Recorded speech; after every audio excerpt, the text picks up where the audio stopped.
Okay, for this video, legal separation na tayo.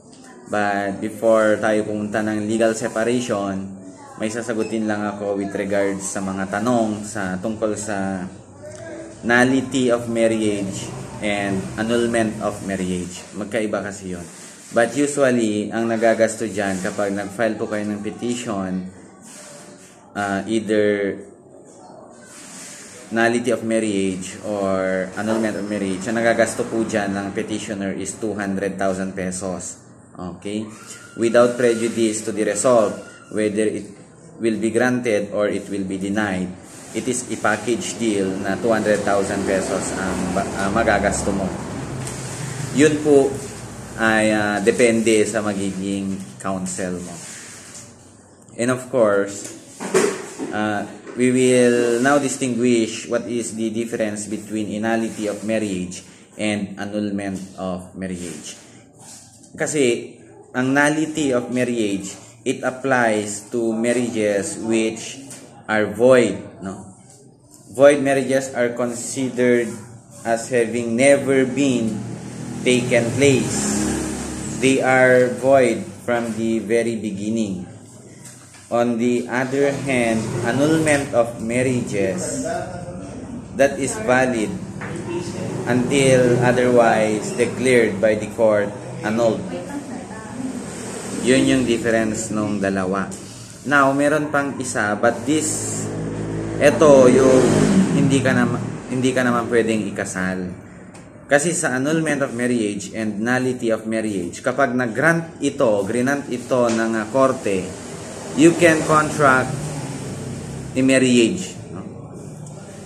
Kasi nawawalang bisa na yung kasal mo. You can now contract a marriage provided there is already a final declaration of nullity of your marriage, or there is already a final judgment to annul your marriage. So, pwede ka nang magpakasal ulit.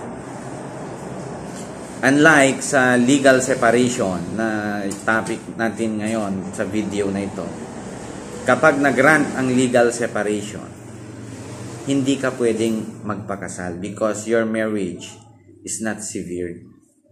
You are legally tied pa rin sa iyong asawa. Ang paghihiwalayan nyo lang is properties and custodies. So, legal separation can be found on Article 55 of the Family Code. So, ano ba ang grounds ng legal separation? Okay.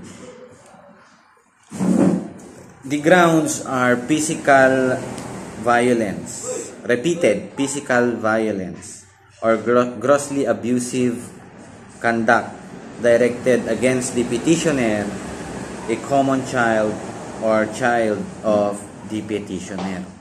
Isang ground po yan para mag-file ng legal separation.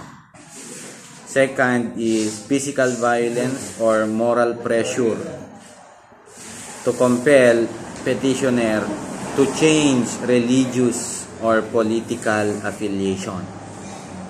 Pangalawa po yan.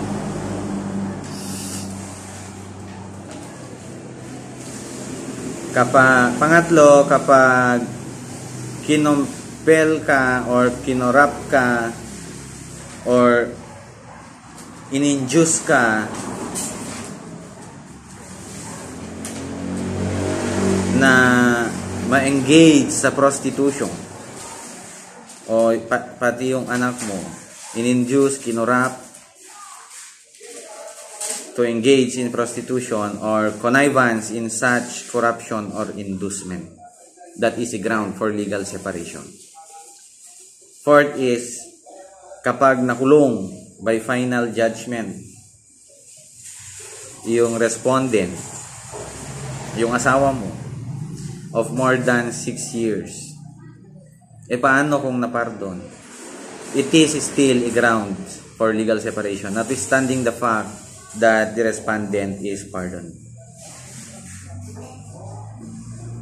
Kapag infidel yung asawa mo, sexual infidelity, kung kani-kanino, That is a grounds for legal separation.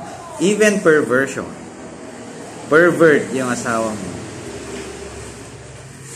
Please take note that sexual perversion includes engaging in such behavior not only with third persons but also with the spouse. Mere preponderance of evidence will suffice to prove the existence of these grounds, except the fourth ground. Pervert yung asawa mo. It can be a ground of illegal separation. Perversion. Pang-anim na grounds ay lasenggo yung asawa mo. Habitual drinker or habitual alcoholism. Drug addict yung asawa mo. Pang-pito na grounds, pag nagpakasal yung asawa mo, that would cause a bigamous marriage unto him. That is a ground for legal separation. And pang-walo, kapag iniwan ka nang walang karason-rason, umalis, naglayas, tapos parang ayaw na niyang makisama sa iyo bilang asawa niya despite your marriage. Ayaw niyang mag-perform ng duties niya. At makikita mo na may intention siyang gusto ka na niyang hiwalayan. Grounds yan for legal separation. Number 9 na grounds, kapag inattempt ng asawa mo na kitilin ang buhay mo. Of course, that is a ground for legal separation. And number 10 is members of the LGBTQ plus community. Lesbianism or homosexuality of your husband or your wife are grounds to file a legal separation. So number 1 na grounds is violence. So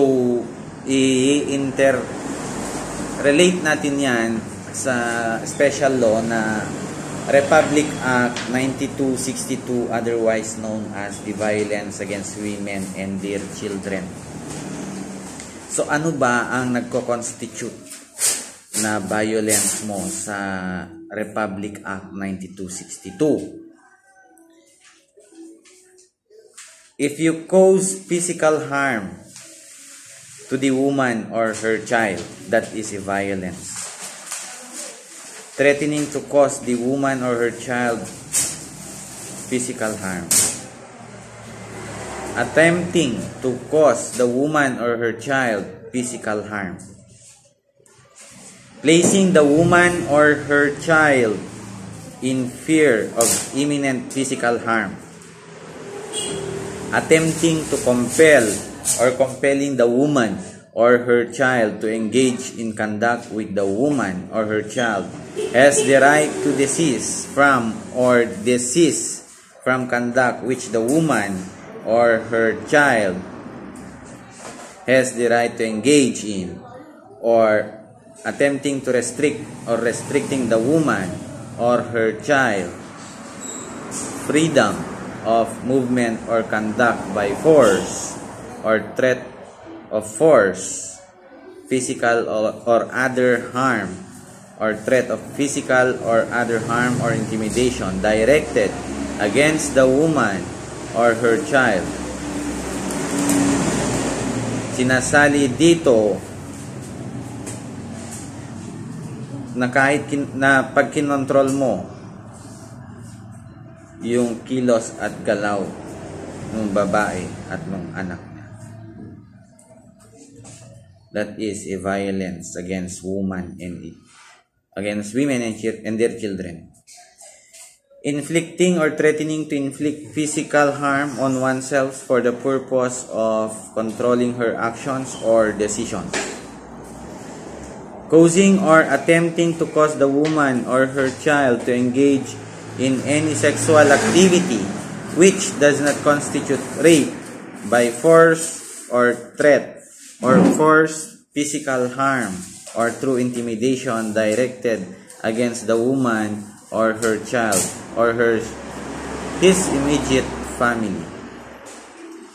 Engaging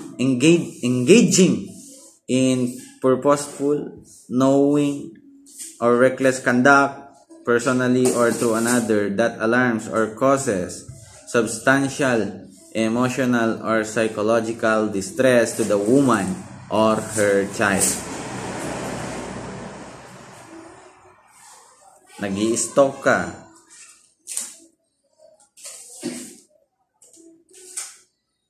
Stalking and following the woman in public or private places.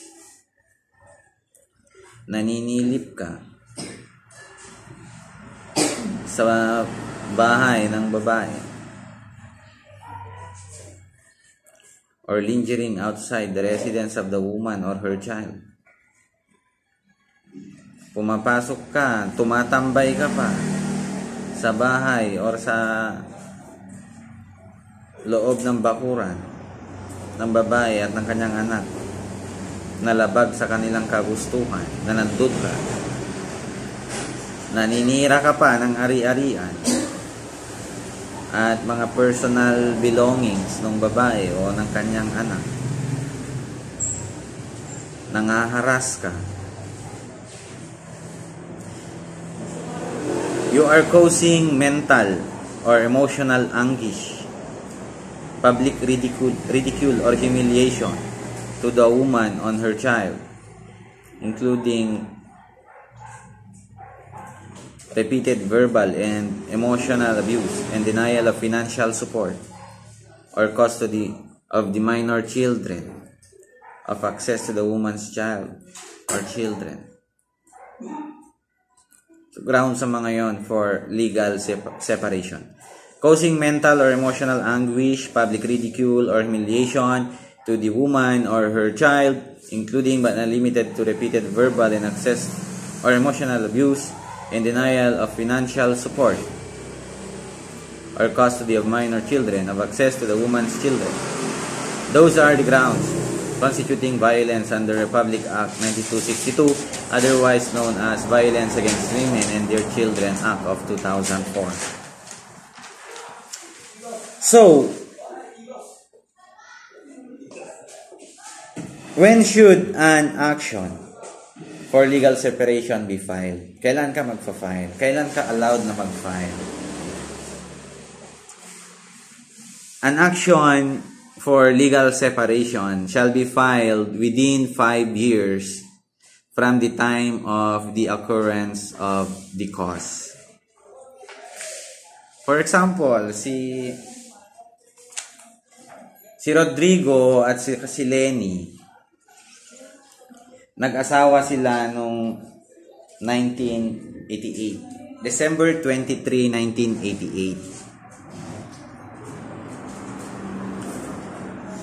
1988. Drug addict tong si Rodrigo.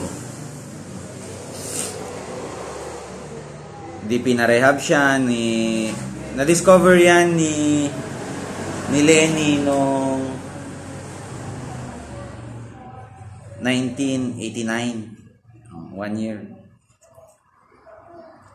Pinarehab si Rodrigo lahat-lahat. On 1994, nagsawa na si Lenny dahil nakapangasawa siya ng addict. Nag-file siya ng legal separation. Na ang cause or grounds ng legal separation ay drug addiction.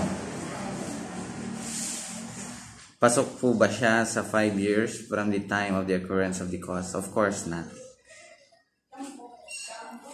Kung noong December 23, 1988, alam na niya na drug addict si Rodrigo. 1988, 89, 90, and 93. So, dapat, on December 23, 1993, nag-file siya. Sa loob ng panahon na yon, nag-file si Lenny ng legal separation. Na ang grounds is yung drug addiction. Because Lenny only have 5 years to file a legal separation from the time of the occurrence of the cause. Kung na-discover niya noong 1989. 1989, 90, 91, 92, and 3, and 4. Nag-file siya 1995, legal separation. Hindi na siya pasok sa 5 years. Ano naman ang grounds para, nakapag-file ka na ng legal separation mo, di ba? Meron ka ng grounds. Pasok ka sa prescription period. Ano naman ang mga grounds para ma-deny ang iyong legal separation? Petition for legal separation. The grounds are, we have 8 grounds under Article 56. Ay.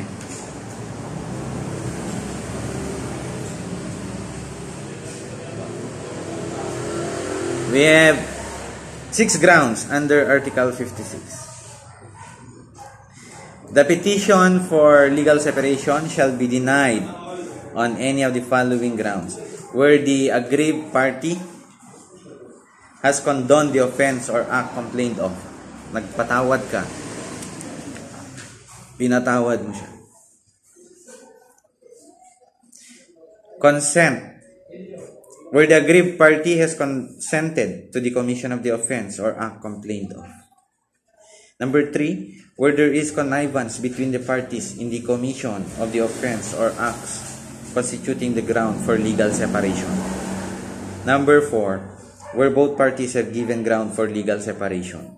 And number 5, where there is collusion between the parties to obtain the decree of legal separation. And the last one is where the action is barred by prescription. And of course, meron tayong idadagdag dyan, the death of either party during dependency of the case, or nagkabalikan sila, naniniwalang may second chance because love is sweeter than the second time around.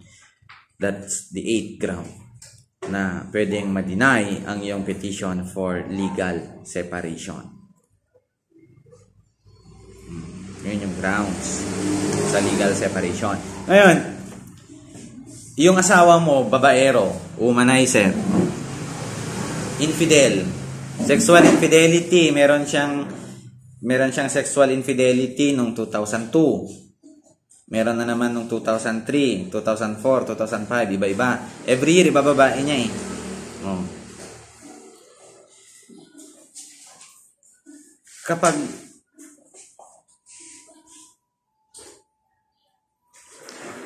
nalaman mo noong 2002 na sexual infidel siya, tapos ibig sabihin ba noon na mag-uumpisa ka sa 2002? Magbibilang ng 5 years mo 5 years na prescriptive period mo to file illegal separation. 2002 ka ba mag-uumpisa? Kasi 2002 siya una ng babae. 2003 iba na naman babae niya. 2004 iba na naman. 2005 iba na naman. Sexual infidelity niya. Oh. Saan ka mag-uumpisa? Is it nalaman mo noong 2002? Okay? Pwede kang mag-umpisa on 2002, on 2003, on 2004, on 2005. Kahit anong taon doon ka pwedeng mag-umpisa, magbilang ng 5 taon. Okay? It's not necessarily that you need to start on 2002, the first sexual infidelity of your husband, for purposes of computing the 5-year prescriptive period in filing a legal separation. Ayun, na-i-file mo na. Okay. The question, when shall the action for legal separation be tried? Kailan ito itatry? Okay. An action for legal separation shall in no case be tried before 6 months shall have elapsed since the filing of the petition. That is under Article 58 of the Family Code.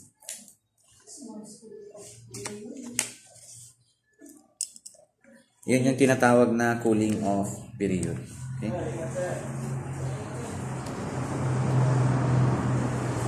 Ngayon, can the parties enter upon stipulation of facts or a confession of judgment?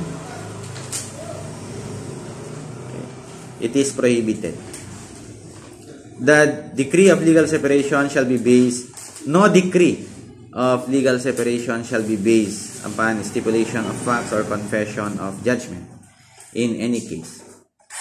Kasi malalaman at malalaman din yun. Because the court will order the prosecutor in representation of the Solicitor General, representative of the state, to take steps to prevent collusion, pagsasabuatan ninyong mag-asawa,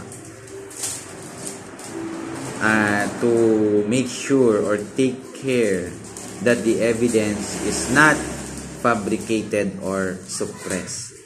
Kasi pwede naman ninyong pagkaisahan. Magpa-file kang legal separation, di ba? Para lang mag-grant. Pwede ninyong gawa ng paraan bilang mag-asawa. But it would be investigated by the prosecutor in representation of the Solicitor General as the counsel of the state.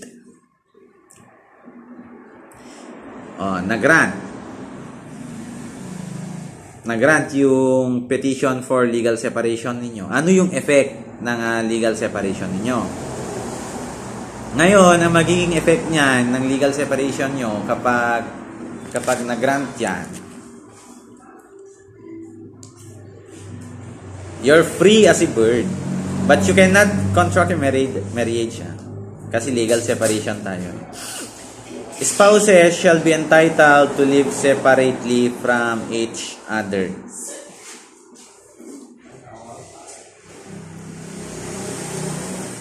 In the absence of an agreement between the parties, the court shall designate the husband, the wife, or third person to manage the absolute community or conjugal partnership property. Yun yung effect.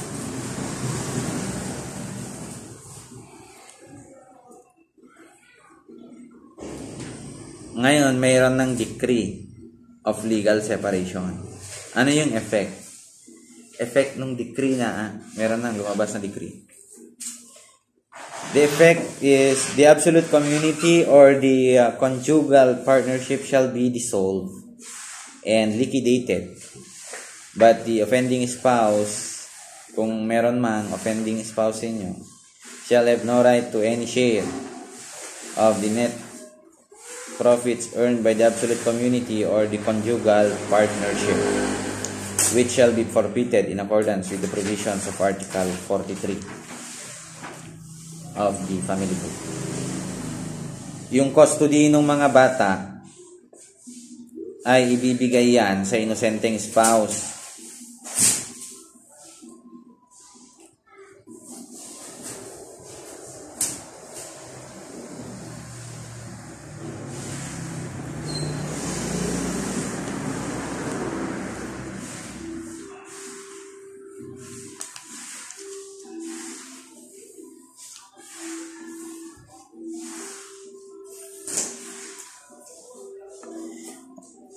The custody of the children shall be given or awarded to the innocent spouse subject to the conditions of Article 213 of the Family Code. Ang sinasabi ng Article 213, in case of separation of the parents, parental authority shall be exercised by the parent designated by the court. The court shall take into account all relevant considerations, especially the choice of the child over 7 years of age, unless the parent chosen is unfit. No child under 7 years of age shall be separated from the mother unless the court finds compelling reasons to order otherwise. Yun yung Article 213. We will discuss the custody of the child sa mga susunod na video. Sa effect muna tayo, balik tayo sa effect ng decree of legal separation. The offending spouse shall also be disqualified from inheriting from the innocent spouse of intestate succession.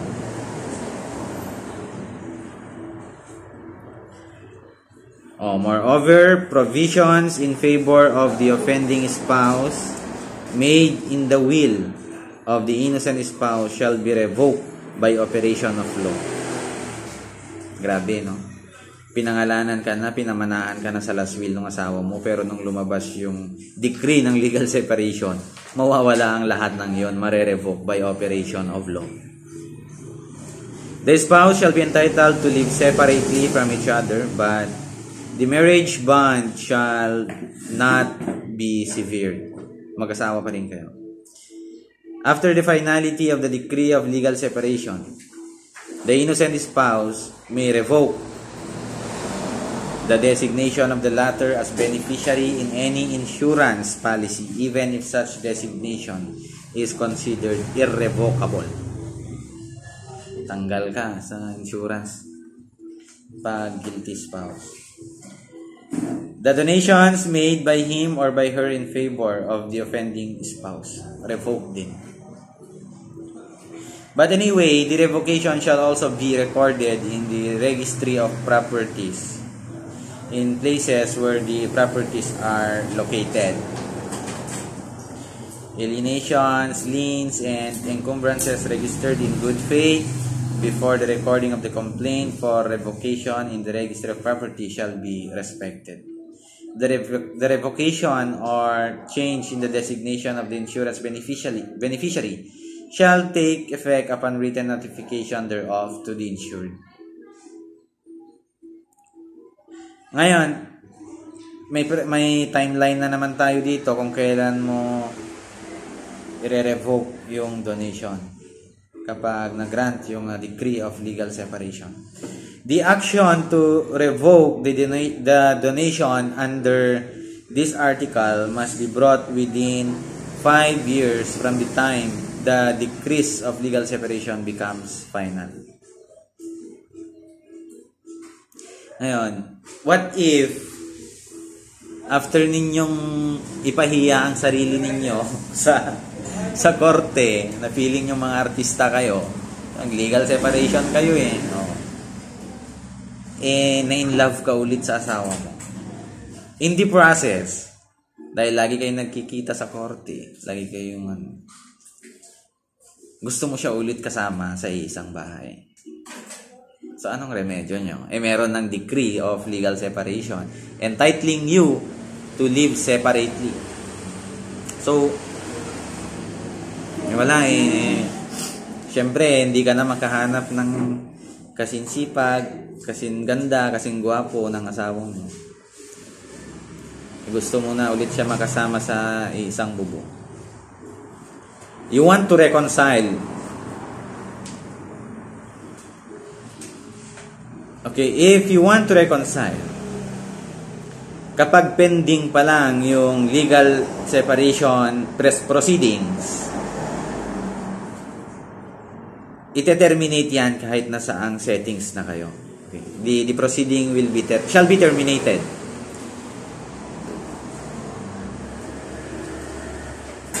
Kung final na yung decree of legal separation,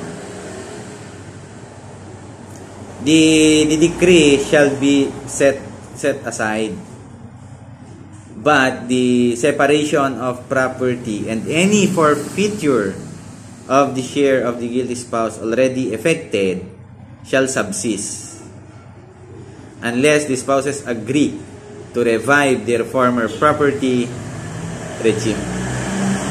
The court's order containing the foregoing shall be recorded in the proper civil registries.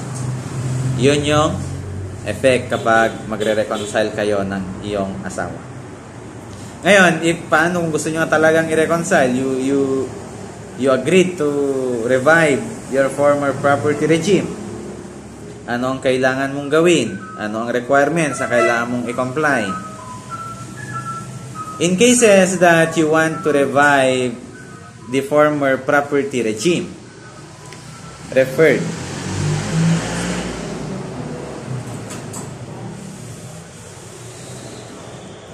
Okay.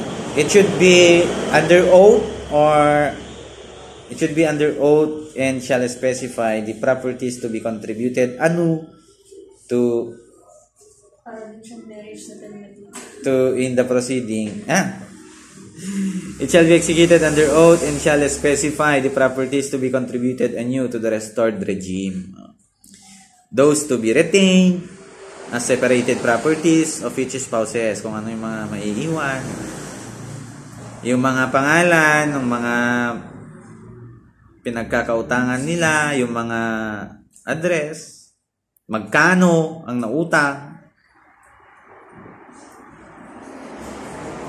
Ngayon, yung agreement na ibalik sa dati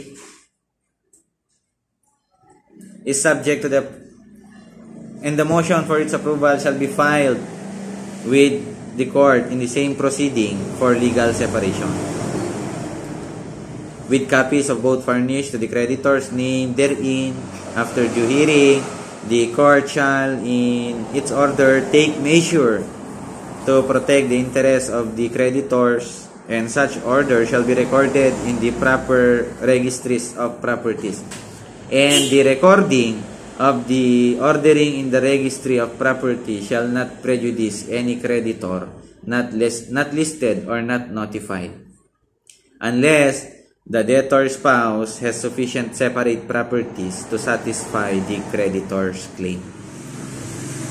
Yun ang mangyayari kung gusto nyong i-revive yung i-reconcile yung kung paano mag-govern ng properties niyo. Parang nag-execute lang din kayo ng marriage settlement. Ngayon, ano naman ang status ng inyong mga anak na na-conceive or pinanganak bago yung judgment of annulment or absolute nullity of marriage under Article 36? Bago maging final and executory yung decree ng annulment or absolute nullity of marriage. Hindi to legal separation. Sa nullity of marriage tayo or annulment of marriage. Ano ang magiging status ng anak mo bago maging final and executory yung final judgment? Nullifying or annulling your marriage under Article 36 of the Family Code. Ngayon, yung mga anak na na-conceive or pinanganak bago yung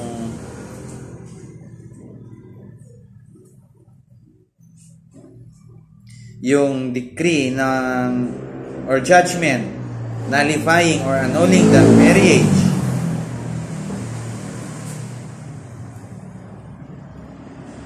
become final and executory, shall be considered legitimate. Children conceived or born of the subsequent marriage under Article 53 shall likewise be legitimate. Under Article 53, yun yung kailangan mong judicial declaration. Tapos nagpakasal ka ulit. Legitimate yun. So that is legal separation. For the next video, we will be discussing the rights and obligations between husband and wife.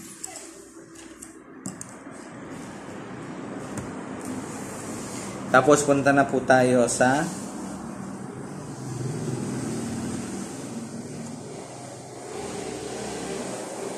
usaping ari-arian na ng mag-asawa.